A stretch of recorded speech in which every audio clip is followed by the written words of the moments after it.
Hi guys! Kain tayo. Ulam natin ay yung niluto kanina. Tahugi na may baboy. Tsaka hindi nawawala sa aking kapagkainan ay itong aking pipino. Tapos kapartner nito ay suka. Yung aso ko na sa baba, oh. Tataka talaga siya. Tataka talaga siya kasi lagi ako nagsasalita, kumbaga lagi ako nagsasalitang mag-isa. Bulo na naman si Inday. Doon na naman yung isa, yung pag ko sa likod. Oh. Bulol na naman si Inday na bulol. Dahil siguro sa gutom.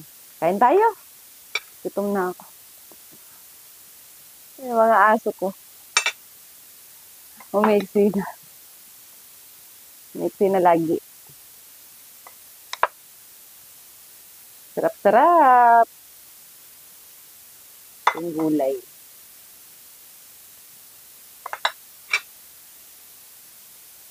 Sarap maggulay.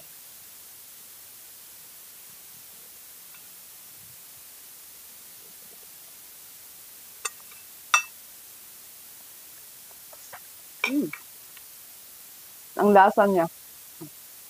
Kain tayo. Nanunuot sa gulay yung lasa niya.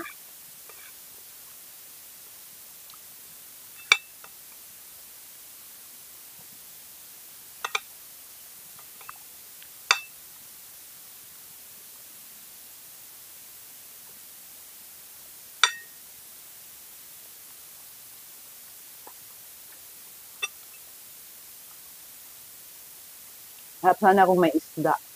Kaso lang, hindi naglako yung binibilihan ko lagi ng isda. Kaya, wala akong isda.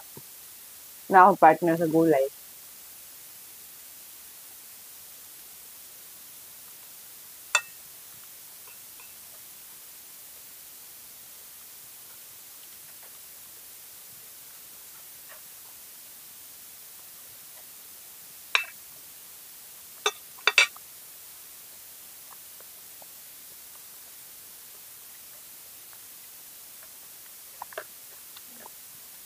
Kamatis.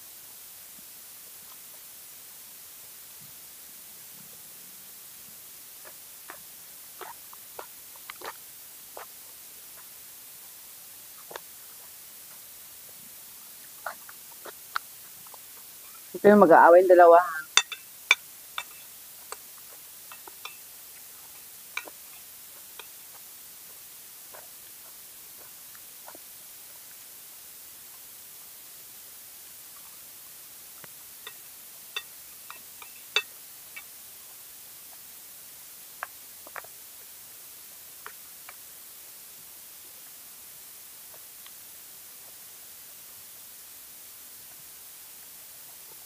Kala mo, ang dami-dami namin.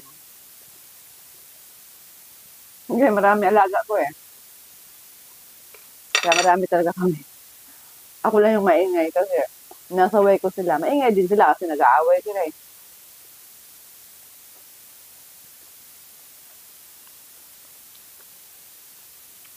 Kaya yung mga bumibili sa akin, kung nagsasalita ako sa gitna, kasi sinasaway ko nga sila. Pag bumibili, tatanungin ko, di ba, malingon ko siya. Pag lingon ko, tatanungin ko, ano yun? Nakatawa, nakatitig sa akin.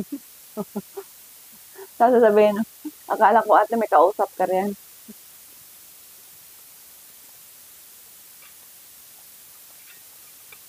Sabi ko lang naman, hindi, nagsasaway ako sa mga alaga ko.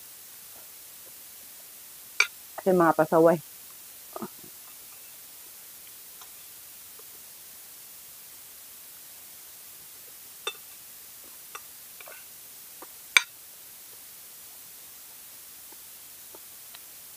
Lalo na pag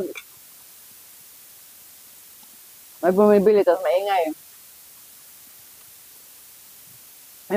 Yung iba kasi nangaasar. Kumbaga, may katok na, naisigaw pa. Akala hindi mo naririnig. Hindi siyempre mag-iingay yung mga aso, yung matulog.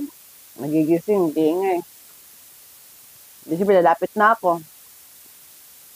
Yung iba, nangaasar din kasi yung mga iba kong mga aso din, eh, mayroon ding nangaasar, may tahimik. Para din sa tao, kumbaga, iba-iba rin mga ugali. Mga ugali nila, iba-iba din. May tahimik, may nangaasar.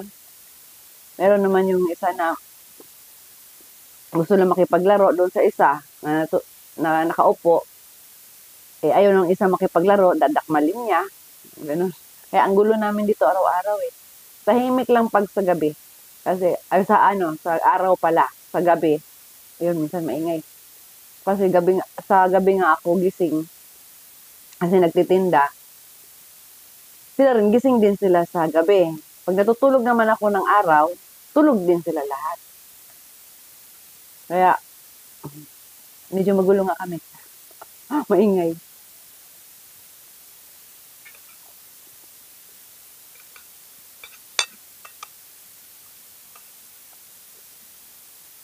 Kaya mga bumibiling ibang baguhan, ba napadaan lang dyan, magtataka sa akin. Kasi nagsasalita ako lang naman akong kausap. Siyempre, yung mga alaga ko, mula ng tuta pa sila hanggang pag ito nang lumaki na, hanggang magkaanak na tumanda na, kinakausap ko kasi sila. Kaya pag nagsasalita ako, nakikinig sila or kaya sinusutsutan ko, alam nila galit ako nun pag may sutsut.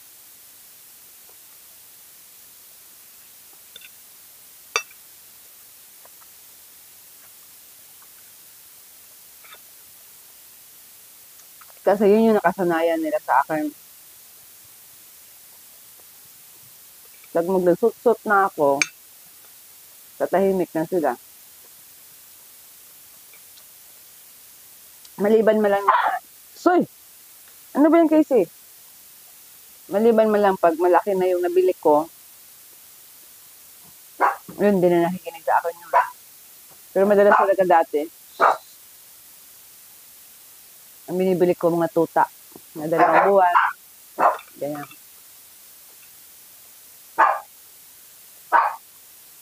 Kasi, nasasaway mo kasi.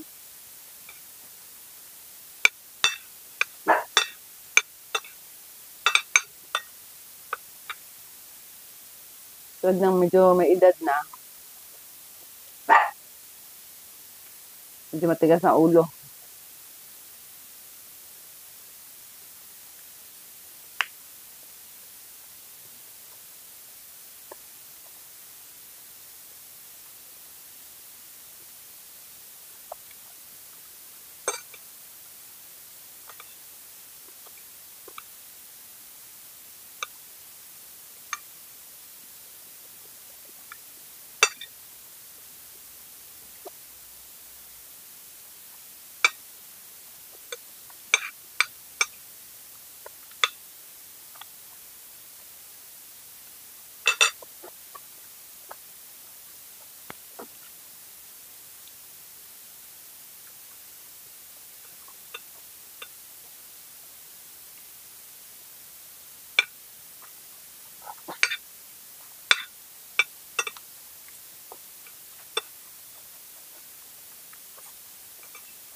Ang dami naman.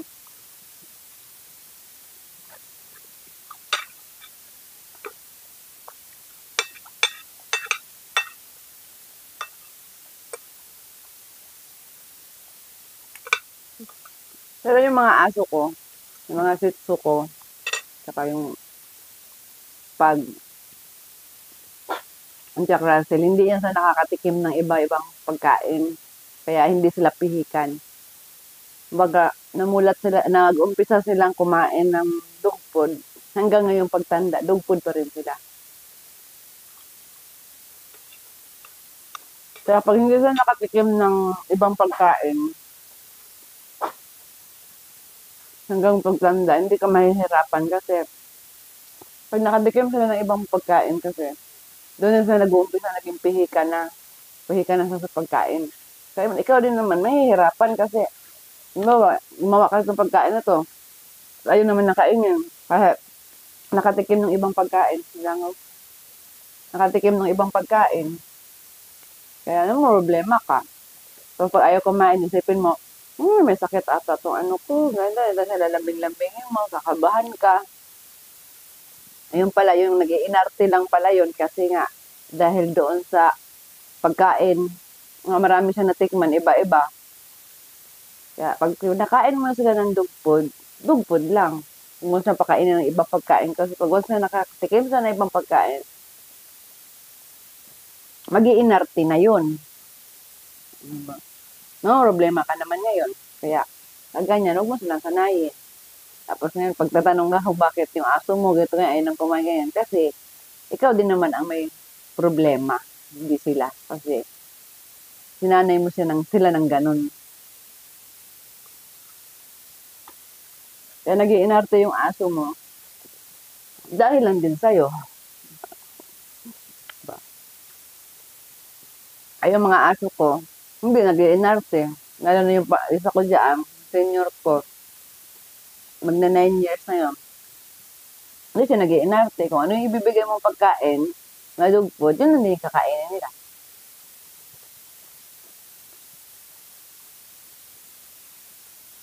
Yeah.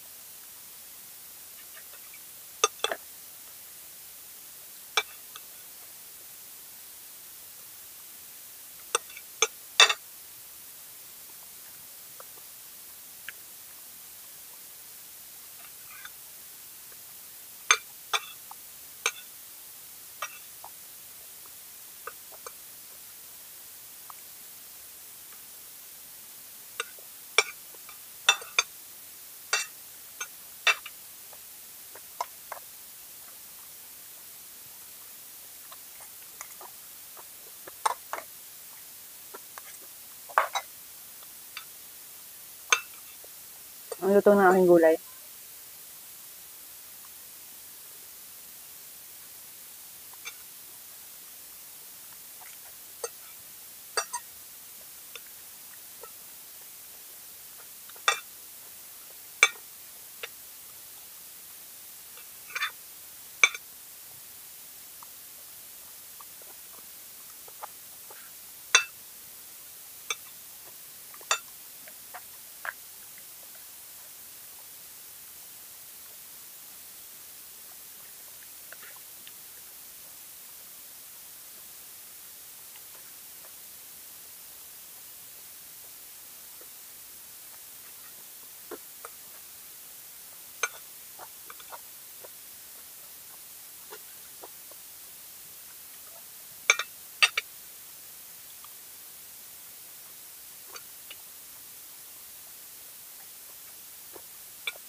Ang haba na ng video ko. Thank you guys sa mga nanonood. Maraming salamat. God bless.